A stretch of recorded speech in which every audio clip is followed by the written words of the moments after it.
It was a nice summer day. My 5-year-old son James was playing outside in the backyard of our suburban home. James has always been a quiet boy. He plays by himself mostly. He never had many friends, but he has always had a wild imagination. I was in the kitchen feeding our dog Fido when I heard what sounded like James talking to someone in the backyard. I'm not sure who it was that he could be talking to. Could he have finally made a friend? Being a single mom, it's hard for me to always keep an eye on my son, so I decided to go out and check on him. When I went into the backyard, I was a bit confused because James was the only person back there. Or was he talking to himself? I could have sworn I heard another voice. "James, it's time to come in," I called out to him. He came inside and sat down at the kitchen table. It was about lunchtime, so I decided to make him a turkey sandwich. "James, who were you talking to out there?" I asked. James looked up for a moment. "I was playing with my new friend," he said, smiling. I poured him some milk and continued to pry as any good mother would. "Does your friend have a name? Why didn't you ask him to have lunch with us?" James stared at me for a moment before replying. "His name is Laughing Jack." I was a bit taken back by what he had said. "Oh, that's a strange name. What does your friend look like?" I asked, still a bit confused. "He's a clown. He has long hair and a big swirly cone nose. He's got long arms and baggy pants with stripy socks, and he always smiles." I realized my son was talking about an imaginary friend. I suppose it is normal for kids his age to have imaginary friends, especially when he has no real kids to play with. It's probably just a phase. The rest of the day went by as usual, and it was starting to get late, so I put James to bed. I tucked him in, gave him a kiss, and made sure to turn on his nightlight before I closed the door. I was pretty tired myself, so I decided to go to bed not long after. I had an awful nightmare. It was dark.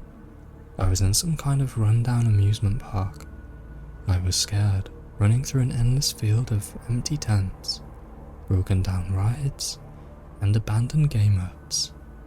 The whole place had a horrible look to it. Everything was black and white. The prized stuffed animals all hung from nooses in the game huts, all with sick grins stitched onto their faces. It felt like the whole park was looking at me, even though there wasn't another living thing in sight. Then, suddenly, I began to hear music play. The sound of Pop Goes the Weasel being played on a squeak box echoed throughout the park. It was hypnotizing.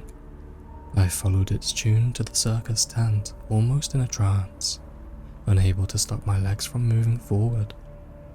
It was pitch black. The only light came from a single spotlight shining on the center of the big top. As I walked towards the light, the music slowed down.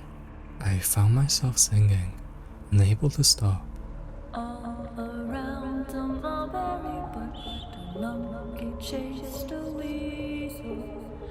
The monkey thought was all in fun. The music stopped right before its climax, and suddenly the lights shut on. The intensity of the lights were practically blinding. All I could see was a small dark silhouette shuffle towards me, and then another one appeared. Another and another. There were dozens of them, all coming towards me. I couldn't move as my legs were frozen. All I could do was watch the haunting figures draw nearer. As they got closer, I could see they were children. As I looked at each one, I noticed they were all horribly disfigured and mutilated. Some had cuts all over their bodies, others were severely burned, others were missing limbs, even eyes. The children enveloped me, clawing at my flesh and dragging me to the ground, tearing inside of me. As the children tore me apart and I faded away, all I could hear was laughter. Horrible, awful, evil laughter. I woke up the next morning in a cold sweat. After taking a few deep breaths, I looked over and saw that of a few of James's action figures were positioned facing me on top of my nightstand. I sighed. James had probably woken up early and put those there.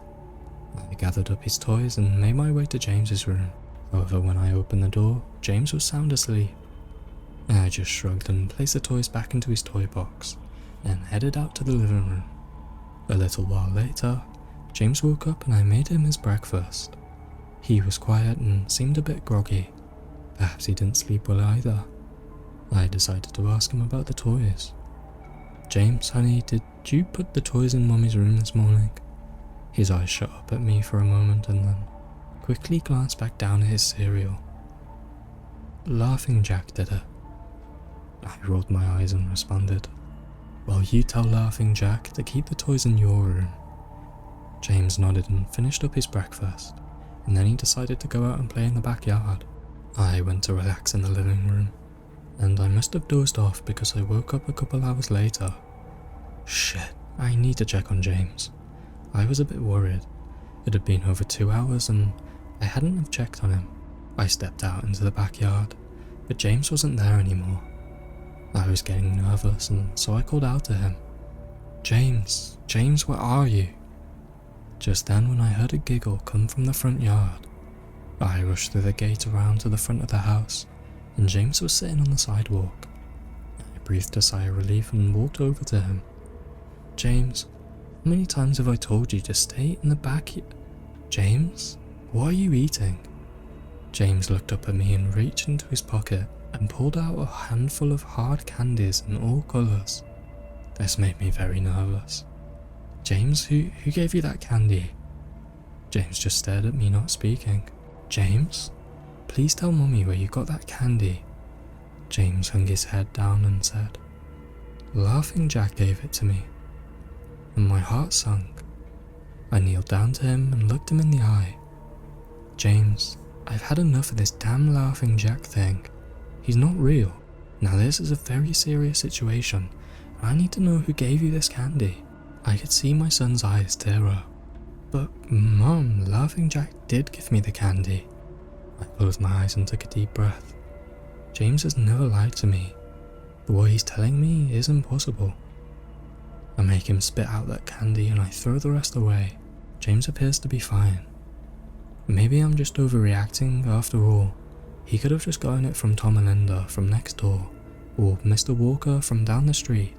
Either way, I'm going to have to keep a closer eye on James. That night, I put James to bed as usual and decided to go to bed early myself. Suddenly, I was woken up by a loud bang coming from the kitchen. I sprang out of bed and hurried down the stairs. When I got to the kitchen, I was horrified. Everything on the counters had been thrown on the floor, and our dog Fido hung dead from the light fixture. His stomach was cut open and stuffed with candy, the same type that James was eating earlier that day. My shock was quickly broken by a sharp scream coming from James's room, followed by loud crashes. I quickly grabbed a knife from the drawer and moved upstairs with the speed that only a mother whose child is in danger could have. I burst through the door and flicked on the lights. Everything in the room was knocked over, tossed onto the floor. My poor son in his bed crying and shaking with fear. A pool of urine staining the sheets.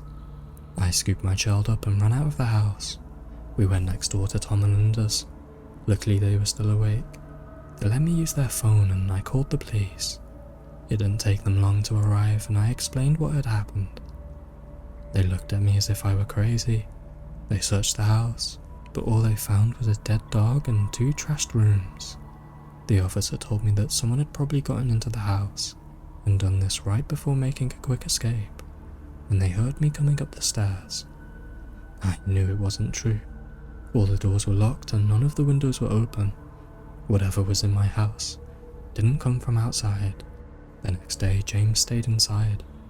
I didn't want him to leave my sight. I went into the garage and found his old baby monitor and set it up inside of his room. If anything comes into it tonight, I was going to be able to hear it. I went to the kitchen and grabbed the largest knife from the drawer and put it on my nightstand. Imaginary friend or not, I'm not letting anything hurt my little boy. Soon enough, night came. I put James to bed. He was afraid, but I promised that I wasn't going to let anything happen to him. I tucked him in and gave him a kiss and turned on the nightlight. Before closing the door, I whispered to him, "Good night, James. I love you." I tried to stay up as long as I could, but after a few hours I felt myself drifting off. My baby would be safe for the night and I needed to sleep. Just as I lay my head on my pillow, I heard a soft noise coming from the baby monitor that I had put on my nightstand. At first it sounded like interference, like the kind a radio would make. Then it turned into a soft moan. Was James asleep? And then I heard it. The laugh from my nightmare. That horrible laugh. I sprang up from the bed and grabbed the knife from under my pillow. I rushed over to James's room and cracked the door open. I tried the light switch, but it wouldn't come on. I took a step in, and I could feel the warm, thick liquid on my feet. Suddenly, James's nightlight came on, and I could see the absolute horror laid out in front of me. James's body was nailed up on the wall, the nails piercing through his hands and feet. His chest was cut wide open, and his organs hung down to the floor. His eyes and tongue had been removed, along with most of his teeth. I could hardly believe this was my boy. Then I heard it again. The soft, desperate moan. James was still alive. My baby in so much pain, barely clinging to life. I ran across the room and vomited on the floor, but my sickness was interrupted by a horrible cackle coming from behind me. I spun around while still wiping bile from my mouth. Then out of the shadows emerged the fiend, responsible for all this horror. Laughing Jack, his ghost white skin and matted black hair hung down to his shoulders. He had piercing white eyes, surrounded by dark black rings.